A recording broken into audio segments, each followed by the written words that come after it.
ময়নার আব্বু আম্মুর বাড়ি থেকে গড়াই নদী কত দূরে আজকে এই ভিডিওতে দেখাবো। ছোটবেলায় বইতে পড়েছি গড়াই নদীর তীর নাকি দেখতে অনেক সুন্দর হয়। আমাদের বাড়ির পাশে সেই গড়াই নদী কিন্তু মাগুরা জেলা শ্রীপুর থানা। তো আমাদের অনেক ভিডিওতে দেখে থাকেন যে আমরা নদীর পাড়ে যাচ্ছি বা নদীর পাড়ে ভিডিও করছি, কিন্তু সেই নদীটা কেমন, সেই গ্রামটা কেমন সেটা তো দেখা হয় না। তো আজকে দেখাবো।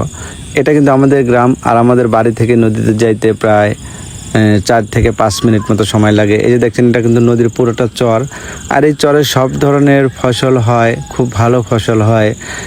চরেও কিন্তু অনেক ভালো ফসল হয়, আমাদের এখানে হয়। দেখেন নদীর দুই পারে কিন্তু শুধু ফসল আর ফসল। আর গড়াই নদীর তীর এতটাই দেখতে সুন্দর হয়, দেখেন আপনি যেখানে ইচ্ছে বসতে পারবেন, বিকেলবেলা বা সকালবেলা যেখানে ইচ্ছে খাড়াতে পারবেন।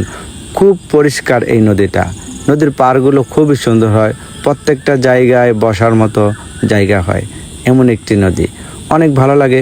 তো এই নদীর পাড়ে যারা 10টা মিনিট বসে রেস্ট নেবেন, নদীর যে ঠান্ডা বাতাস সেটা গায়ে লাগলে কিন্তু গাটা শীতল হয়ে যাবে।